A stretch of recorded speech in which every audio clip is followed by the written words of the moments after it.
Hello, welcome to Right City. This is the final day of our annual conference. Thank you everyone for joining us wherever you are. This event is organized in partnership with the Raoul Wallenberg Center for Human Rights, the Department of National Defense, the University of Ottawa's Human Rights Research and Education Center, the Embassy of the Netherlands, GAAMAC, and the US Embassy. And it's also under the patronage of the Canadian Commission for UNESCO. So thank you to all partners for this final session on confronting online hate speech. I'm very happy to give the floor to Naomi Kikoler, who is a long friend of Mig's and a Canadian who's still in the US, but we hope that you'll be able to join us soon. Now, Naomi, the floor is yours. Marie, thank you so much. It's a real honor to be able to be with you. And I'd like to thank the Montreal Institute for Genocide Studies and the Raoul Wallenberg Center for Human Rights and all of the hosts for holding this really timely conference.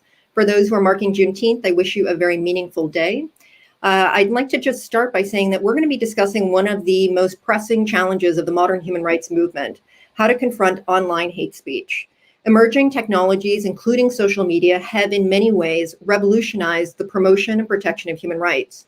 But with their emergence comes the potential to do harm. We've seen technological innovations outpace our ability to study their impact or to develop legal regimes and monitoring mechanisms to help mitigate against possible harms, especially when it comes to hate speech. For this conversation, we're going to focus on a subset of speech as it relates to the incitement and commission of mass atrocity crimes and to conflict. In the past decade, there's been growing recognition, including from the United Nations Strategy and Plan of Action on Hate Speech, that such speech is often a precursor to atrocity crimes. And as the previous UN Special Advisor on the Prevention of Genocide has noted, online hate speech can fuel polarization both on and offline. In 2017, he reported that inflammatory rhetoric and stereotyping on social media preceded violence against ethnic and political groups in South Sudan. That is a pattern that we've unfortunately seen now in a number of countries. The question then becomes, how can we confront it, and in a manner that doesn't have unintended impacts, such as violating freedom of expression and other digital rights? Overbroad interpretations, especially at the national level, can stifle dissent and have been discussed in earlier panels as being used to justify digital authoritarianism. This is a space where a great degree of humility is actually needed. There's much that we don't know. For incitement to genocide, the laws are relatively clear, and we've made strides in understanding the warning signs, coded language, and developed legal and non-legal means for regulation. There's still room to grow, though. But the more challenging area is the insidious role that online speech can play before you get to the stage of outright incitement in creating an environment where crimes are possible. In the example of Rwanda, where I and many others have researched the role of the radio, there were things like lists of people that were outlined and mentioned on the radio and were intended to be people that were to be stopped and killed. But arguably more detrimental and harder for those to understand in advance was the months and years of dehumanizing rhetoric that tore the social fabric of the country and helped to create an environment where genocide was possible. Radio at the time was the new technology, and what we call today media literacy was low. Arguably, the genocide would have occurred without it. It had before, but I and others believe it played a similar role to that of social media today. It helped to create the conditions where genocide was possible and helped to enhance the speed and breadth of killings, implicating broader society in the genocide. Today, we have again, for many societies, a new innovative tool that can, as in some cases, playing a similar role, often in support of repressive governments or non-state actors intent on committing genocide. In recent years, we've seen ISIS in Iraq use social media platforms to spread terror and induce minority communities to flee, and prior to that, dehumanize them through sharing genocidal ideology. And perhaps the most recent case that's been examined is that of Burma, where social media is believed to have served as a tool for military officials and others to incite crimes, including genocide against the range of people. And we at the US Holocaust Memorial Museum actually have an exhibit where part of it actually talks about the role of social media in the commission of genocide. The consequences of these harms are so immense that it begs an urgent investment of resources and political will to understand the possible threats and how to address them. We have a remarkable group of panelists today who are going to explore such questions of what is the relationship between online speech and mass atrocity crimes and conflict, what is meant by the seemingly ill-defined term hate speech, especially in the context of that more insidious upstream conditioning of societies. How do we balance regulation on speech with other critical rights, including freedom of expression? Especially we know that the protection of these rights are also important from the perspective of preventing conflict and mass atrocities. And finally, there's much that we do not know, including about the causal dynamic between speech and the actual commission of crimes and violence. But given the severity of the risk, it would seem that the onus should be on the creators of these tools and of the possible social harms to find solutions. Are they responding accordingly? Self-regulation may work in some settings with certain corporate actors, but where does responsibility lie, and what tools exist to international, national, corporate, and civil society actors to regulate, monitor, and mitigate the harms of online technology, notably social media? I'm going to turn to our panelists to ask each of them to share their perspective on how to confront online hate speech, particularly in the context of conflict and mass atrocity prevention. Each will speak for about 5 minutes. We're incredibly fortunate to have Silvia Fernández de Gurmendi, the chair of the Global Action Against Mass Atrocity Crimes, and also former judge and president of the International Criminal Court, join us. I'd like to ask you to start, Silvia.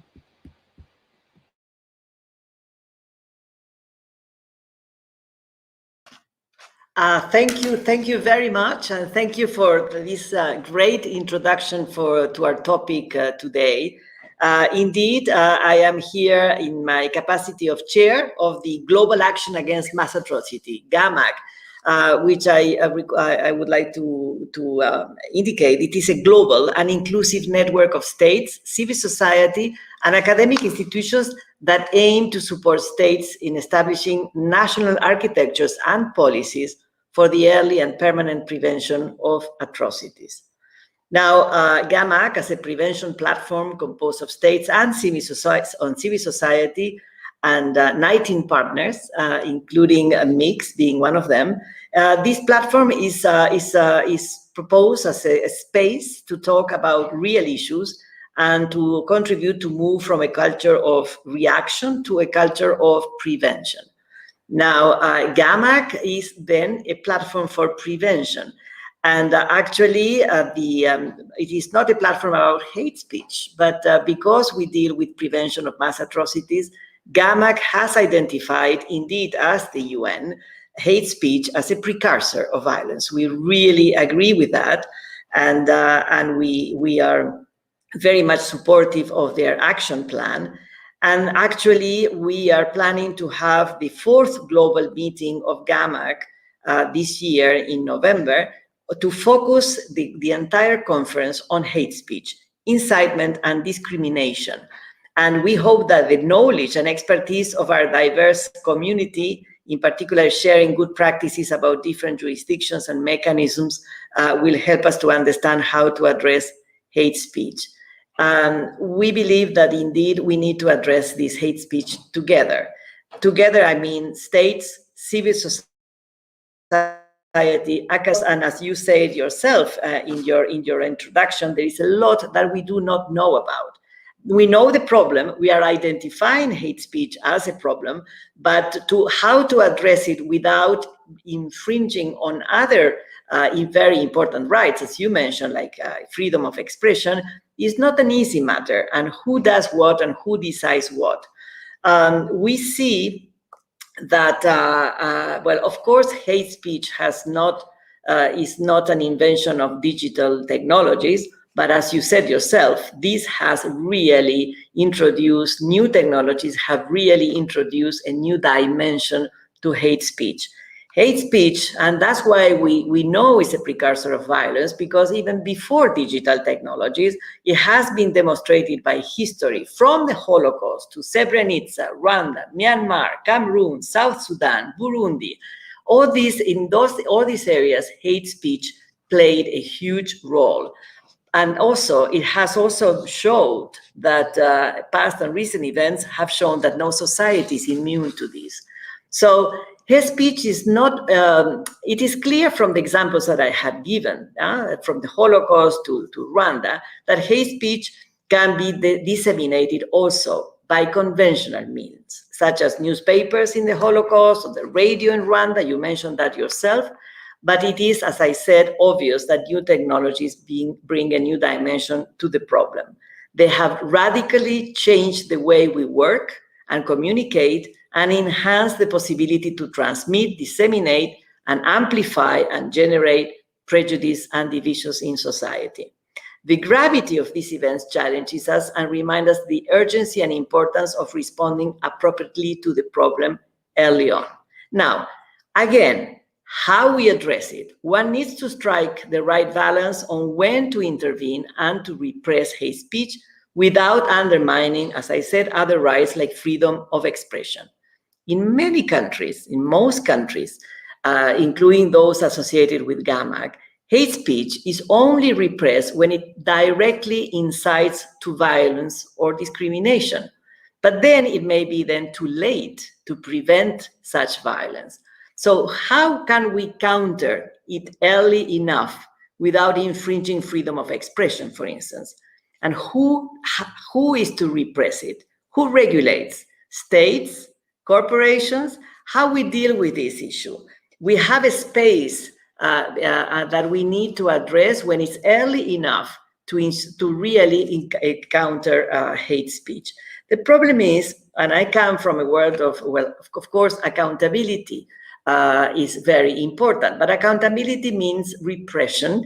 It means definitions. We need to define what are we talking about with hate speech, and this is what we don't have today. We have, of course, we are going to repress hate speech when it is incitement to violence, but before that, we have a space that it is not really regulated and not easy to identify when we start and how we start.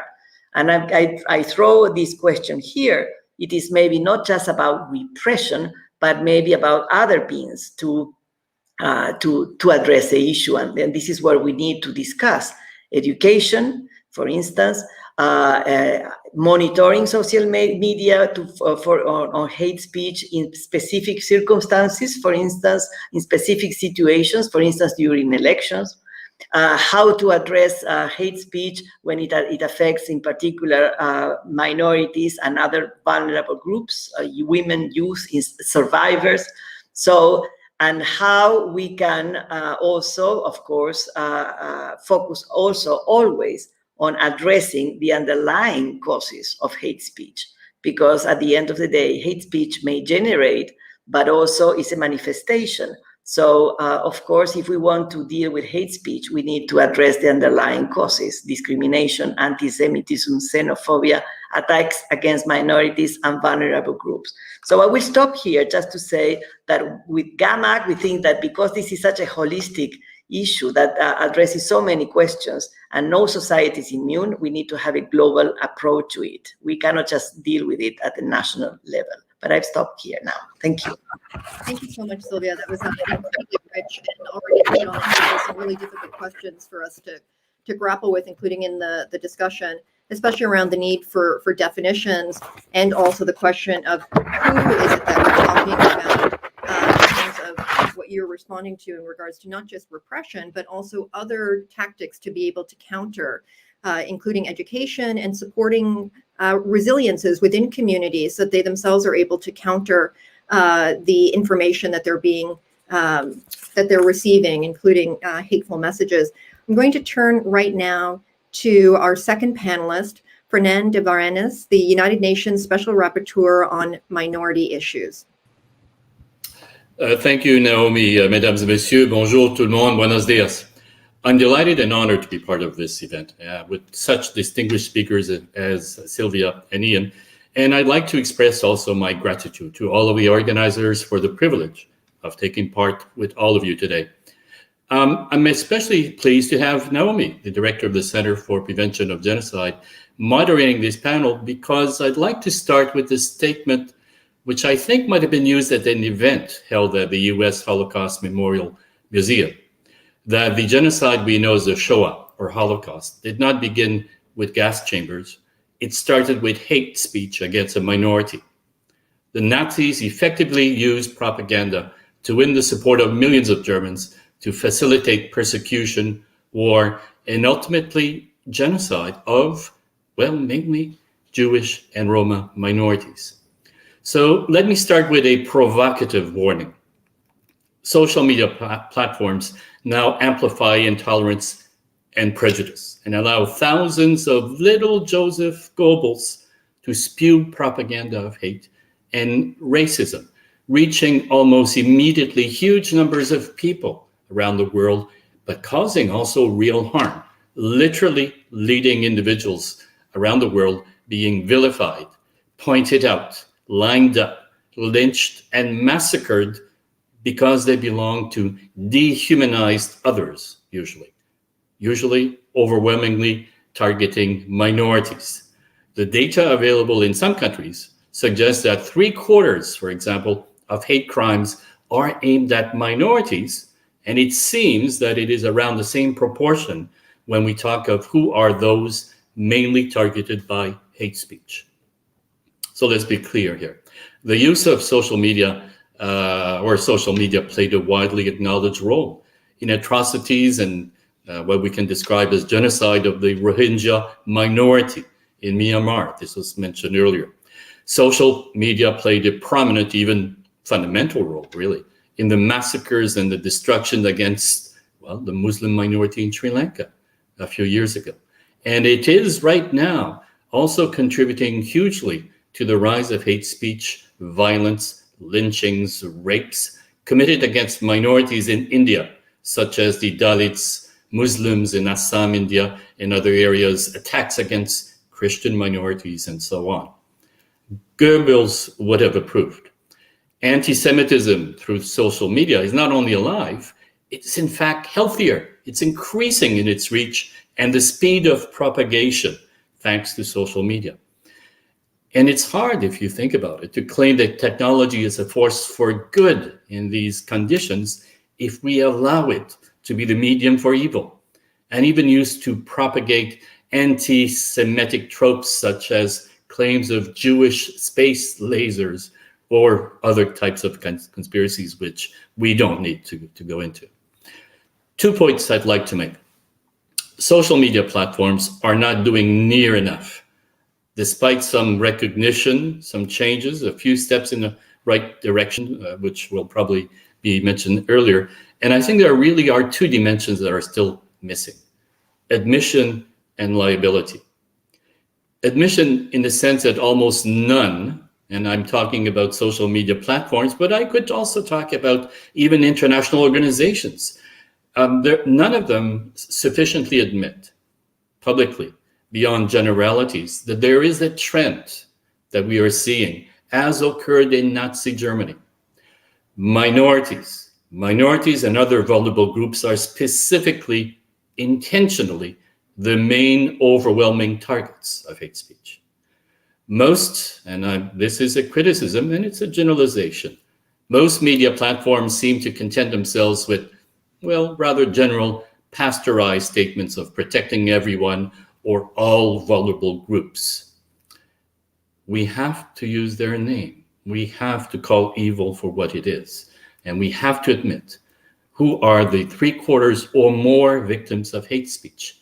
They are Jewish, they are Muslims, they are Dalits, they are Roma minorities. They are minorities, overwhelmingly so. I've had discussions and I've heard with some media platforms who actually honestly tend to refuse or to hesitate to confirm this, claiming that it is too complicated to actually obtain disaggregated data to try to identify which minorities are the main targets. Too complicated. Seriously? Now, there are efforts and there are tools that are available to distinguish, for example, to identify not only calls to genocide, which are relatively easy to make, as was pointed out earlier by Silvia, but we do have efforts and criteria, for example, to identify forms of incitement to hatred, incitement to violence, which should be prohibited in international human rights law, as Silvia also mentioned. Very quickly, there is the Rabat criteria, which the United Nations has worked on, and there's more that can be and has been developed that we could talk about perhaps later.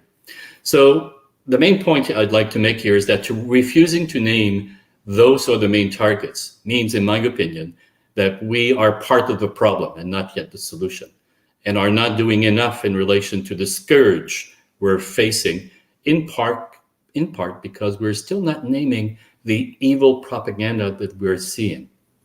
Now, there are some civil society organizations such as the South Asia Collective, Avaz, and equality labs who try to do what social media platforms claim, perhaps in some situations, is too difficult, in obtaining clear disaggregated data on who are the targets of hate speech. And this information show, what they show is deeply troubling, being overwhelmingly minorities, as occurred during the Nazi era, such as Jews, Romas, and others who are being described, portrayed, and face speech describing them as inferior or dangerous undesirables. So please allow me to also mention that we need to recognize the nature and scale of hate speech, and that the vast majority of those targeted are minorities. And at that point, then we will begin to be able to devise effective tools, measures, and approaches to face this pandemic of hate and xenophobia, which particularly targets and affects minorities. Yes, it's complicated, but that's why I suggested in my last report to the UN General Assembly that the time has come for a global approach and leadership to regulate hate speech in social media, and to take up the challenge of providing the guidance and drafting more precisely the human rights legal obligations that are needed, on the one hand, to protect freedom of expression, but also on the other, to protect minorities against incitement to violence and other forms of hatred through social media platforms, who seem sometimes either unwilling or unable to do so. Lastly, social media have had a very profitable free run for a long time, but the world cannot afford any longer the wild west of propaganda with no strong restrictions. They've profited, and we have to say that their business model, essentially in the use of their algorithms, they have been able to profit in areas where, in fact, hate has been propagated. And indeed, social media platforms are among the most profitable private enterprises in the world today, but with little or no financial liability or responsibility. This, I have suggested, needs to be addressed head on. No private business should be immune from the harm and violence which they directly contribute to and can unleash. And we've clearly seen in Myanmar and in Sri Lanka and in countries like Cameroon and other parts of the world that this needs to be done. So earlier it was asked whether we should be regulating. Well, I would say that the time has come to do that. A global regulatory approach, specifically a legally binding treaty, would allow to protect freedom of expression while providing guidelines on the forms of incitement which needs to be regulated and limited, and also tackle the anomaly of social media essentially having no liability for the harm or damage that can be caused by messages that they are used to propagate as a medium. So, of course, I'll just end by saying social media must be encouraged and assisted in voluntarily lifting up their game in content moderation systems. They have done so. They are increasingly doing so. But their community standards and any oversight or appeal entity should clearly commit to protecting vulnerable and marginalized minorities. These are the ones who are mainly affected by hate speech. These are the ones which all efforts by social media platforms must focus on. And quite frankly, right now, I don't think enough is being done in this regard, particularly because very often, even the word minority is seldom, if ever, used in terms of these various moderation and protection systems. Thank you. Merci.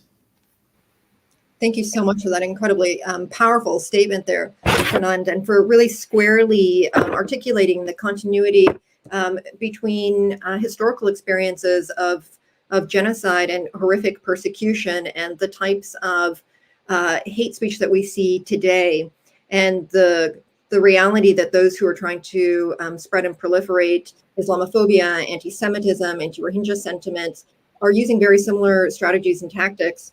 But there are unique vulnerabilities that these communities face, and we need to do a better job of both distilling and gathering the data that helps us understand who is at risk in order to inform how we can actually respond. And then also the really critical point around this is now very much the time and probably has long been the time where we have to be focusing on regulation. It's kind of a natural segue then into Ian and your presentation. I want to introduce Ian Levine, a senior human rights advisor at Facebook and a longtime human rights advocate. So very curious to hear from you, Ian. Thank you, Naomi, and thank you to the organizers of the panel, and thank you to those who've gone before me with some really powerful and thoughtful interventions on the topic. I'm really happy to be here to give a perspective from the social media company.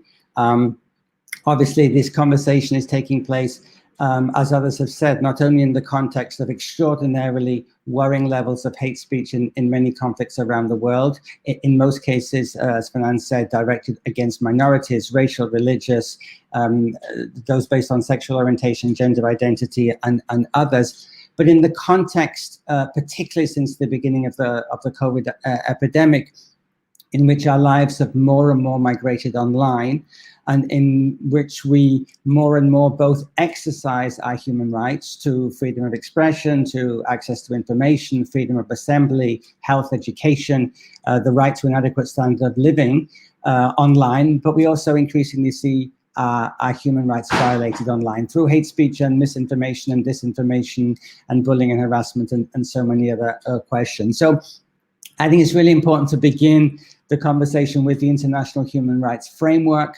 in response to many of the issues that have been raised by previous speakers about so many of the growing problems that are associated with human rights and social media platforms. We've recently adopted a human rights policy, a global human rights policy for Facebook around the world, which seeks to clarify our commitments to human rights standards and to set out the ways in which we intend to uphold those standards through due diligence, through remedy, through increased transparency, accountability, governance, and oversight. And in that human rights policy, we particularly focus on our responsibilities as a company under the UN Guiding Principles for Business and Human Rights, a human rights treaty which is coincidentally 10 years old this week, 10 years since it was approved and endorsed by the UN Human Rights Council, as well as other critical human rights standards that help to both protect freedom of expression, as set out in the ICCPR and the Universal Declaration of Human Rights, but also critical human rights standards that seek to protect the fundamental principles of equality and non-discrimination. And for that reason, we specifically call out the importance of the Convention on the Elimination of Racial Discrimination, the Convention on the Elimination of all forms of discrimination against women, as well as the Convention on the Rights of the Child and the Convention on the Rights of People with Disabilities. Because, as Fernand says, so often inflammatory speech, hate speech is directed at minorities, racial, religious, based on disability, sexual orientation, or other categories. Now, that's an important commitment, and living up to that commitment is obviously a huge challenge for us, given the scale at which the company operates. Now, I'll say a bit more about that, but I do want to kind of reiterate points that were made earlier, particularly perhaps by Silvia, that even within the framework of international human rights law, which is absolutely critical for this issue and absolutely critical for social media platforms, human rights law doesn't define hate speech. It's, as David Kay, the former UN Special Rapporteur on Freedom of Expression, pointed out, it's a shorthand phrase, but there is a lack of consensus around its meaning, and obviously it can be abused to justify or to provide a pretext to infringe on a wide range of lawful expression. So the work that we do, all of us, governments, UN agencies, civil society actors, human rights activists, affected communities, and companies themselves, to try and figure out how we define hate speech in different contexts, how we recognize that international human rights law does not mean a one-size-fits-all approach, is, and I think remains, a huge challenge for us all. I'm really happy that Fernand mentioned the BAP principles, which are, I think, a hugely important and widely underutilized set of guidelines that help us navigate between, on the one hand, hate speech and the other, freedom of expression. And by focusing not just on what is said, but by whom, and the status of the speaker, their intent, and the likelihood and imminence of their speech causing harm, I think it really helps us to bring a more nuanced focus to hate speech and ways to counter it effectively without infringing on the rights to freedom of expression. Let me just say a few words on some of the different ways in which we as a social media company can help to prevent hate speech while protecting a broader range of rights. The first thing, obviously, that we can do, must do, is to define hate speech in a clear way and make it absolutely clear that hate speech is not permissible on the platform. And this we do through our community standards, which are the rules which define what you can and cannot say on the platform. And just a reminder of the scale at which we're talking about, there are something like 1.8 billion people who are daily on the platform, with more than 100 billion pieces of content a day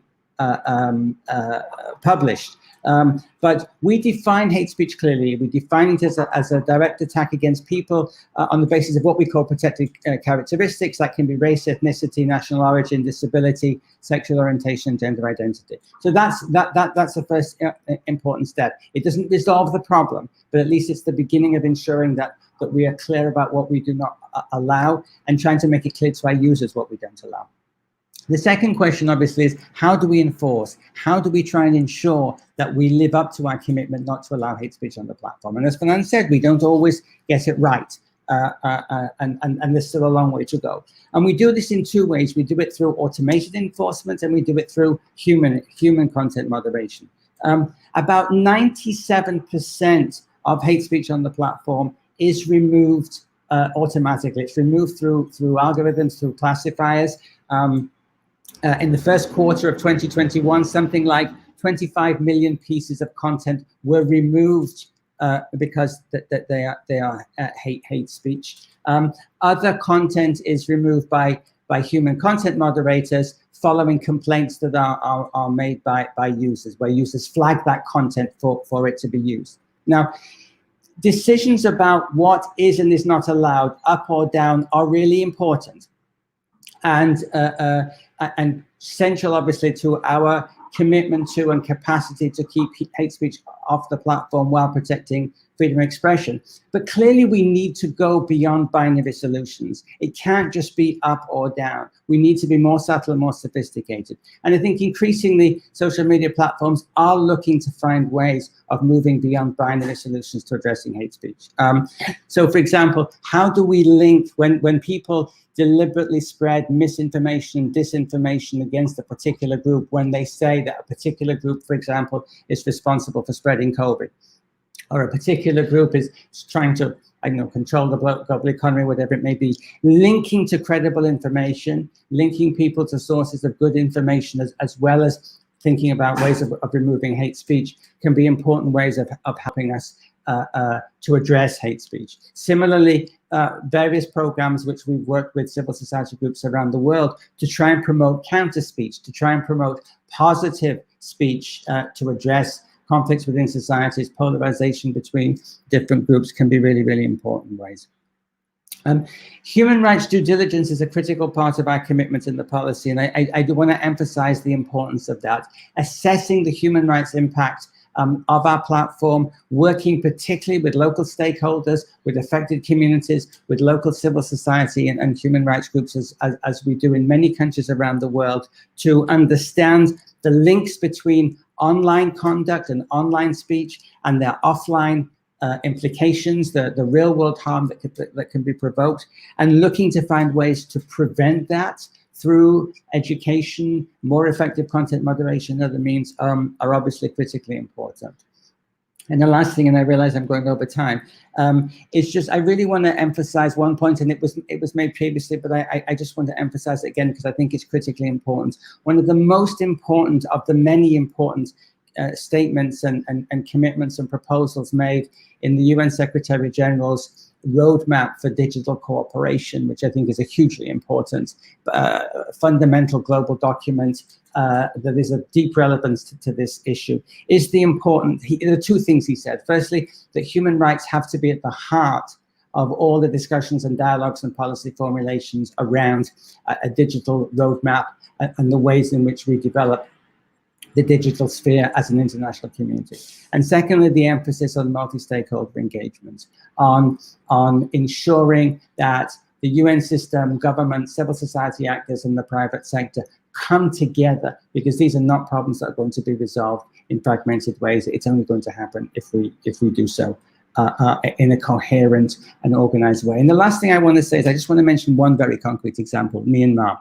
As it was mentioned earlier, 2017, the atrocities against the Rohingya, the forcible expulsion of 700,000 Rohingya who fled from Myanmar to the refugee camps of Cox's Bazar in Bangladesh, the many killings, the rapes, the sexual violence, the burning down of villages was a hugely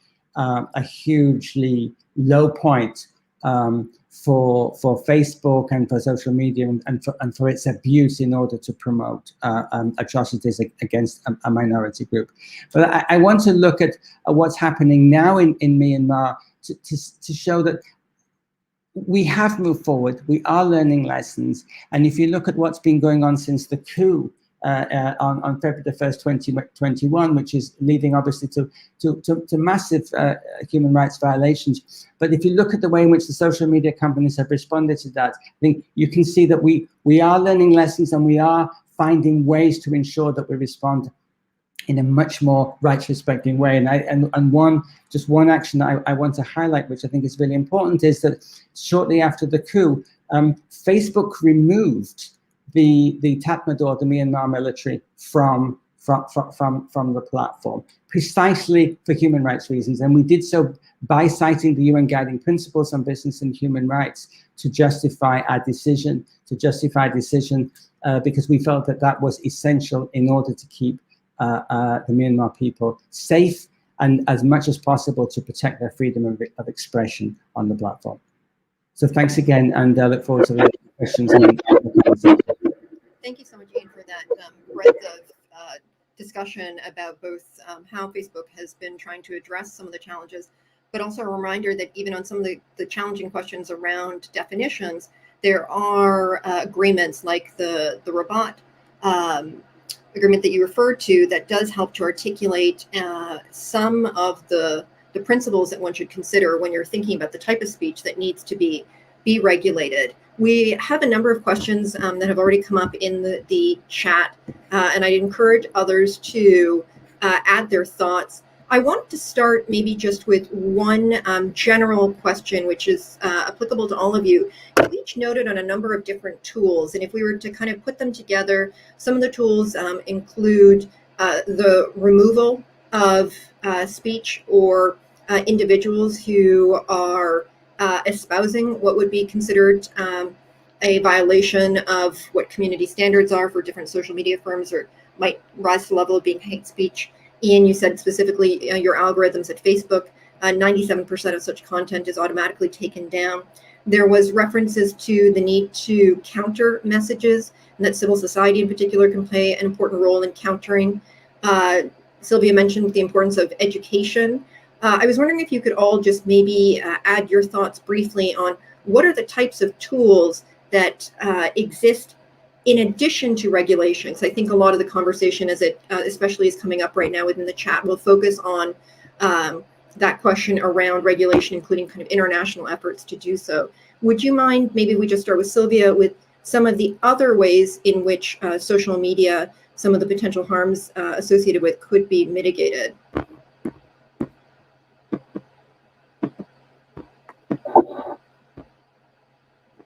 Sorry, I'm having some problems unmuting myself. I already mentioned education, and I believe this is essential, and we really need to look into this. Because education means about the underlying causes on what is discrimination, what you cannot do. So it is important to educate on human rights in general, but also to educate for people to identify what is hate speech. But then, of course, we always go back to what is hate speech. So it's very difficult to imagine tools if we don't really know what hate speech is. So we really need to go back to the issue of definition. But going about tools without definition, education for me is key. In certain areas, we are also discussing how to develop counter narratives. In addition to my work in GAAMAC, I am a special representative to IHRA, the International Holocaust Remembrance Alliance, which deals most precisely with anti-Semitism. And indeed, there are a lot of reflections, and now we're starting to discuss more about not only to remove contents that we consider to be hate speech, but how to develop counter narratives, because that also is part of education, and in order for people to identify what is wrong information or disinformation, but we also need to develop counter narratives in certain specific areas. So and of course, I go back to the issue of repression, sorry, to deal with accountability. We need to look back to this, but again, accountability is very much linked to definitions. I see that Fernand de Varennes at the beginning, he mentioned about the importance of maybe developing a global treaty. I think that we would need to go back to that. But in addition, there is also a lot of ignorance about the criteria that already exist. So maybe we also need to go back, and it's part of education as well, to get better knowledge globally and on the criteria that already exist, that is only known apparently by specialists, but not by the general public or people dealing with other issues. Sorry, I was too long. I stopped here. No, that was great. Thank you so much, Silvia, for that. Fernand, I wonder if you could maybe just actually talk a little bit from the perspective of the communities that you work with. What is it that they're seeking and looking for? Again, when we're thinking a bit more broadly about tools, we'll talk about kind of a treaty and regulation in a moment. And drawing on one of the questions that the audience has asked, and something I've been reflecting on too, one of the tragedies of this situation is minorities are often already in such a vulnerable position. And we have worked at various instances with especially individual human rights defenders, in particular women, who are the target of just virulent hate speech online. They receive daily messages calling for them to be raped or killed, and they're speaking out on behalf of minority communities that face a risk of genocide. And it's very hard for them to, in addition to all of the work that they're doing, try to then find ways to have this content removed, engage and voice their concerns. And I was just wondering, from your experience working with minority communities, what is it that they're looking for, and what are the tools that they have created in addition to some of the ones that we'll talk about when it comes to regulation? Thank you very much, Naomi, for raising that point, because it was something I wanted to refer to. There is still, despite the, Ian mentioned that 97% of posts can be removed rather quickly or are removed quickly. I've actually have minority organizations actually suggest to me that there still is a problem, in the sense that when you do have individuals who belong to a minority, and particularly the most vulnerable, who can often be minority women, the content removal processes don't necessarily work as well for these minorities as they should. In other words, there seems to be a problem in terms of the human content moderation. Let's be clear. When you have a minority that is particularly targeted, that is vulnerable to xenophobic or even racist hate speech, unfortunately, sometimes the human content moderators in different regions or different countries may themselves be individuals who are biased against these minorities. And unfortunately, it seems to be the case that even in terms of human content of moderators, that these moderators are not always sensitive to or aware of the particular vulnerability of minorities, and actually do not respond accordingly. In other words, the moderators actually do not remove content sometimes that clearly targets minorities in hate speech situations or even calls to genocide, because the moderators themselves are actually might be carriers of the prejudices that are involved. So I think in terms of one aspect, one tool, an approach which would be very useful is that in terms of the human content, the moderators of social media there to remove hate speech content should receive what I would call assessment training activities, where they are made aware and they are made more sensitive to who are the main targets of hate speech. In other words, who are the minorities who are mainly targeted in each region and how to respond.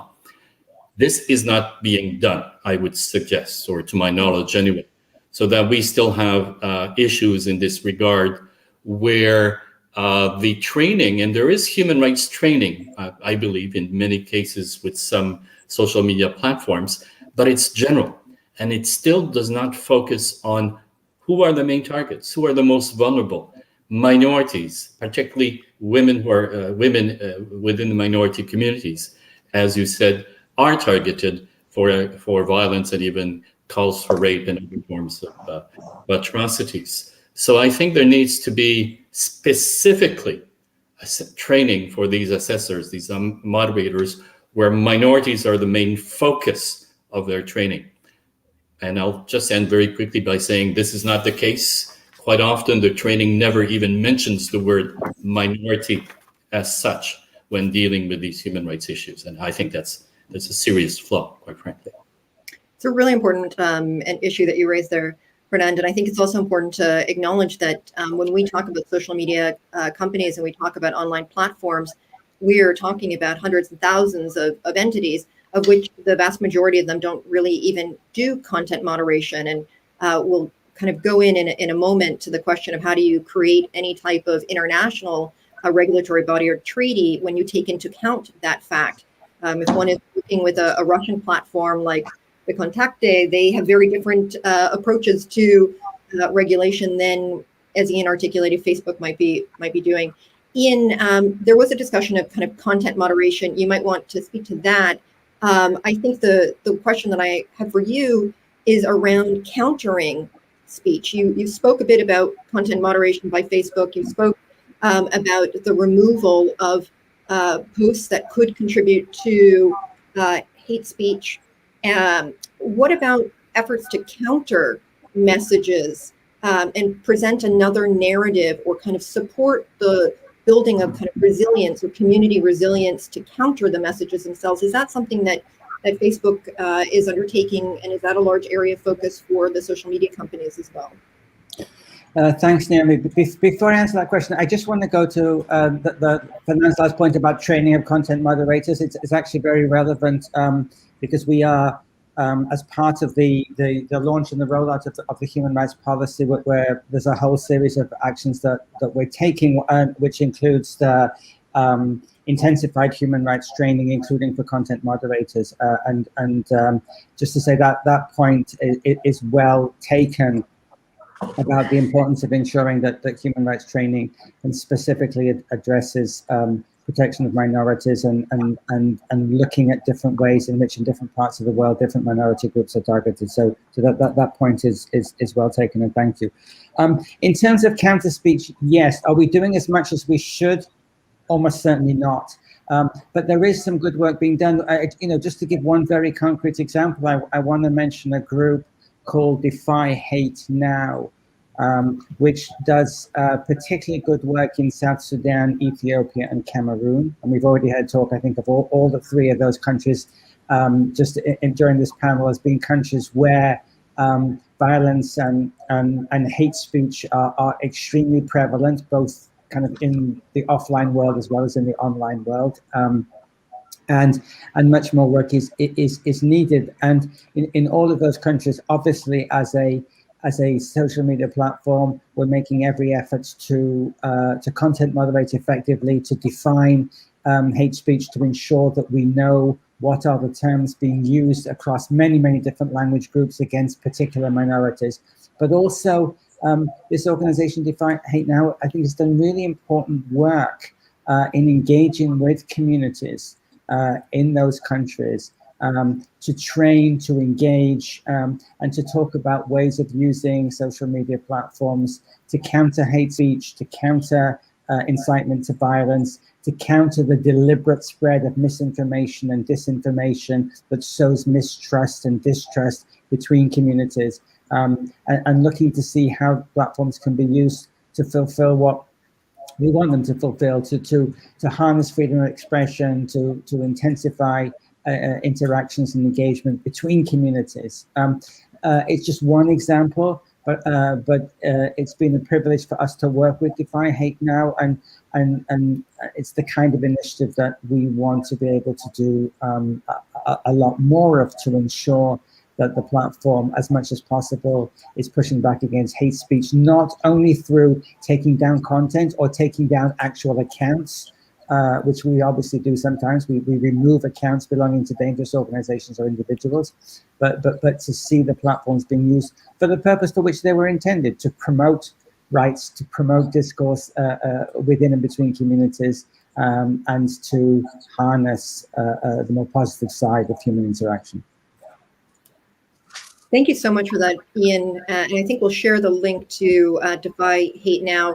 I think we'll also share a link at the U.S. Holocaust Memorial Museum. We produce annually an early warning list of countries that are at risk of mass killing. And it's something that we do brief social media companies on to try to address the gap that Fernand mentioned around, especially the vulnerabilities facing minorities. I wanted to pose the question from Ben Mosher, who's viewing, around how does the transnational nature of social media affect the accountability process? I'll open up. Fernand, do you want to start with that question? Yes. Oops, sorry.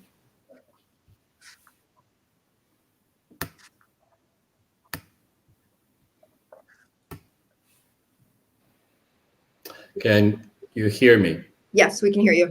Okay, sorry. Could you repeat the question, please? I was distracted there for a moment. No, not a problem. How does the transnational nature of social media affect the accountability process? You've talked about the need for an international treaty. How do we do that, given the phenomenon that is social media? Okay, thank you very much. I think maybe I should backtrack a little bit and say, when we talk about social media, we are talking about a global phenomenon, obviously. National borders really cannot limit, or very difficulty, cannot limit social media anymore. So therefore, obviously, the challenge of hate speech is a global challenge, and therefore has to find a global approach to address it. And the global approach has to be one which balances two things. One, freedom of expression has to be the first main area of protection of a global approach. Identifying freedom of expression is not really that difficult. We know pretty well. We know what it is.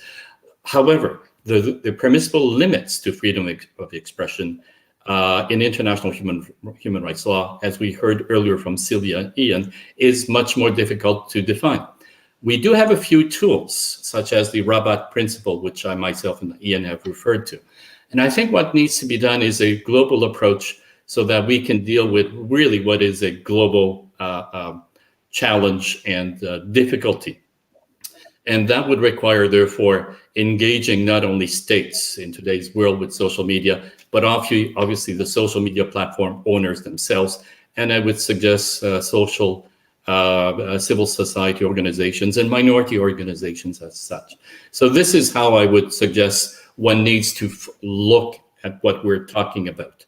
National approaches are no longer adequate or sufficient. We do need a global approach, and that should actually probably come from a partnership, in a sense, of the United Nations and state members, but also more broadly with businesses that are involved and also civil society organizations. Thank you so much for that, Fernand. Silvia, you work with many governments. Do you find the political will exists to be able to create such a regulatory system and the feasibility of an enforcement mechanism to that? What's your perspective on that? Well, I think there is now an increasing political will to address the problem. The fact that we are all talking about hate speech and the need to address the problem and within the UN and within regional organizations and in general, I think there is this political will. And also there is an increasing political will at the national level to to address the problem. But indeed, as it has been just said now by Fernand again, this is a global problem, so you cannot just deal with it at the national level. Because when you are talking about accountability process and of course the global nature of the problem, of course it affects the accountability process. Who is going to repress? Who is going to do it and how? Because we are talking about a global phenomenon. What is the origin of this hate speech? It is most of the times it goes beyond national borders. So who is responsible to regulate and repress and how? So you do need to have some kind of legal international framework to ensure cooperation, but also to agree on who is liable and before whom. So if going back to the question, is there political will for this? Well, we need to start the process. And I think there is an increasing recognition that we need to address and that there is a gap in the regulatory framework. So this regulatory framework doesn't need to be only, as I said, about accountability, but if we go into some kind of accountability, it needs to be defined. We need to define hate speech and define who regulates, who represses, and to also provide the tools for cooperation within this legal framework. We do have at the international level a lot of experience now about international cooperation for crimes or acts that go beyond borders. And there is a lot of things that we can talk about in matters of jurisdiction, extraterritorial jurisdiction, etc. So there is a lot of experience now on transnational acts, crimes or acts of other kind. So I think we need to sit down and discuss. There is this plan of action at the UN, and that may be the start of a global conversation. Ian, turning to you for the final word on this, and in particular, we've got a question from the audience too about the variances within social media companies and their definition of hate speech. You mentioned the Rabat principles, and you mentioned your own community standards. I'm sure there is variance between different entities. To create an international treaty, we'd need some alignment within organizations, but also within governments and how they're thinking about this. What is your perspective on the feasibility of international treaty, pros and cons? So just to be clear, I'm not a lawyer, so I defer to those who've got greater understanding of international sort of legal processes and systems and accountabilities. Do we need a more coherent and coordinated international response to address the protection of human rights online in the digital space? Absolutely. Do we need the UN Human Rights Council to focus more on how we protect rights online and how we protect people from harmful speech and content online in the real world? Absolutely. Do we need more conceptual work to develop an understanding of how the Rabat principles apply in different places and ensure that they're used more effectively? Do we need to do more work on accountability for governments and for non-state actors and for companies around hate speech and other speech that causes harm? Absolutely. Are we going to see not just the political will, but a global consensus to create a widely accepted set of standards that will find the balance between hate speech and freedom of speech? I'm personally, to be frank, somewhat skeptical. I mean, just looking at the evolution of national level regulations that we're seeing in many parts of the world, and the ways in which increasingly authoritarian governments in particular are using that regulation to repress free speech and to repress minorities and to repress dissent. I would not expect it to be easy to make progress on one set of international regulations or an international regulation. But obviously, I'm very keen to see the international human rights system grapple more and engage more with the social media companies. And there are some very good initiatives ongoing, good conversations, important fora for these conversations to take place. I think at least in the short term, we're going to see more progress through some of those mechanisms than maybe what's being proposed, but fascinated to see how the discussions might evolve. Thank you so much for that, Ian. And I want to thank Silvia, Fernand, and Ian all for participating in the conversation. I think the various elements that we touched on shows just how incredibly challenging this issue is, but also just the urgency of the situation, the severity of the crimes that are potentially at risk, the fact that we've seen how social media can amplify hate, can play a critical role in the speed at which crimes are occurring and conflict unfolds, and the harm that is committed really does kind of underscore the need to address these issues. And as Fernand said, not enough is now being done. Taking into account very much Ian's closing thoughts too, though, just about what the road ahead looks like and some of the challenges are in finding alignment. It's really going to necessitate a lot of creativity, and maybe to touch on something that everyone has spoken to, it really is a multi-sectoral issue. This is not something that can be completely within the purview of the social media companies, national governments, entities like the United Nations, or civil society. Everyone has a role to play, including ourselves, improving our own media literacy. I do note that we, I think, also at times in our own conversation struggled with the question around the linkages to the Commission of Mass Atrocities, and how exactly this type of hate contributes to it. So there are still areas that we need to unpack in our own understandings of the role of social media, hate speech, and the commission of crimes, atrocity crimes, and conflict.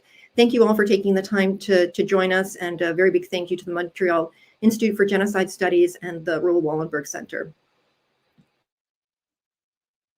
Thank you, Naomi. Thank you, everyone, for joining us. I think this is a great conversation. We're going to learn from it. And I just want to tell everyone watching, please, if you don't know about GAAMAC, Global Action Against Mass Atrocity Crimes, they're having their major conference. It's going to be online this year in November, and it's focusing on hate speech, both online and offline. So look that up, and we hope to continue having this important conversation. Thank you for joining us at Right City.